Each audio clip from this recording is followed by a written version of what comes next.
Hello, ladies. Today, I want to give you some encouragement about friendship.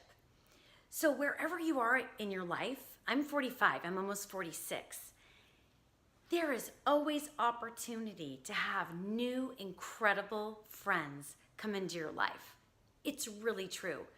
I've been so lucky. I've had like a standard group, not a big group. Like I don't have 10 women I go out with, but I've got like this one here and this one here and this one here. And I've got a friend that we go to coffee and talk, and when we go on walks, and friends I work out with, and different friends that all fill me up in different ways.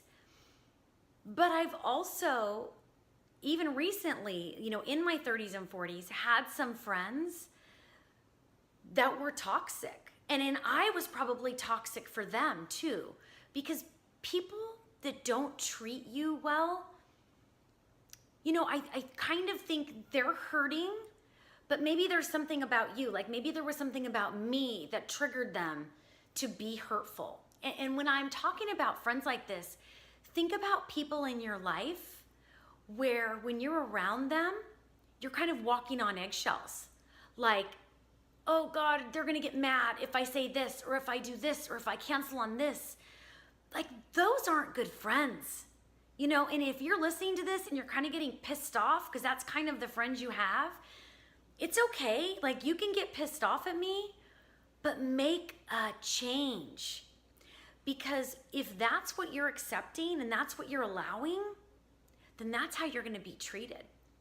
And once I figured this out and kind of set up some boundaries and let some of those people go, those people that made me feel like I was walking on eggshells, those people where in the back of my mind, I was like, oh God, like this is really gonna piss them off.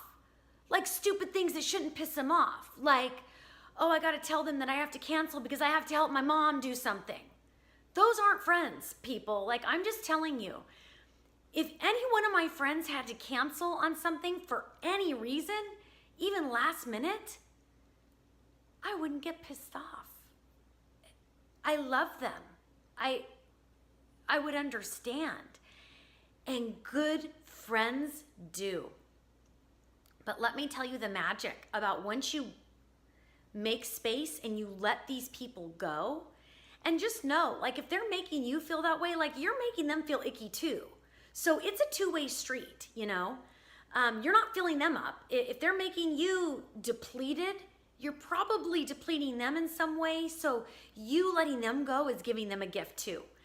But once I let some of this go, I opened up life. I opened up room in my life for the most amazing people. And I still have those incredible friends that I've had all along.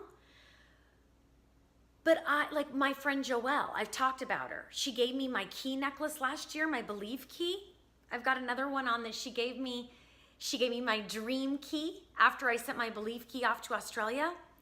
And Joelle is a friend that I met when I was 44 years old.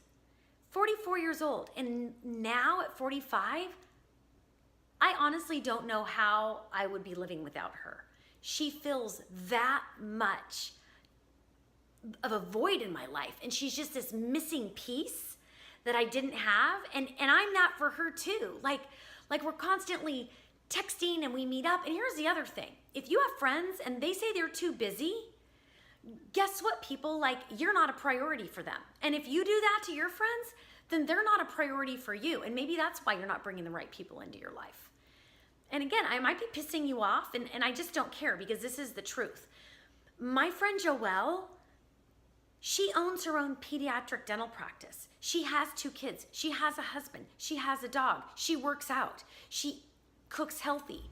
Like if anybody's busy, it's her. And guess what? Like we see each other multiple times a week. We text each other every single day.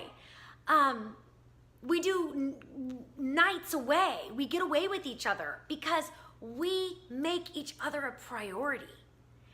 And that's just the way it is. You can't get much busier than owning your own pediatric dental practice, being a pediatric dentist, running a team, doing surgeries, having a partner, you just don't. And so because I'm a priority for her and she's a priority for me, that is why our friendship flourishes. So I want you to do an inventory on your friendships, because if you have any of those friends where you're walking on eggshells and you're worried, I did have these friends, and it wasn't just a worry, like I would do things that would piss them off. And if I told you the stories, you would be like astounded. Crazy stories. And maybe I'll share some just so you can get a little more insight on if you have these friends in your life, knowing you need to let them go. You need to let them go, because if you're not letting them go, you're not putting room in your life for the Joelles that are out there. Everybody needs a Joelle. So take a friendship inventory, and your friends, if you've got ones and you're not a priority, like they don't have time to call you or text you or get together with you. I mean, I'm getting together with people almost 5 days a week. A coffee, a lunch, a gym, a walk. Like that's how important my friendships are to me. And that's how much I treasure the people in my life. And that's why I've got these friendships that add so much to my life, because I value them, and they know it and they feel it. So take your friendship inventory. And if you have those eggshell friends, and if you have an eggshell spouse, maybe, take that, have that difficult conversation. Maybe think about counseling, but nobody deserves that. Nobody deserves that. But you don't have room in your life for the good until you get rid of the bad. It's true. I know this sucks to hear, because I know everybody has one. I did. I don't now. Like, it's super awesome. It's so awesome. And that's why I'm so happy. And that's why you see me so happy. I really am happy. I am so happy. So do your friendship inventory. It's hard, but do it. Like, get rid of the bad and you will make room for the good. You'll make room and you'll find your Joelle. You'll find your Joelle.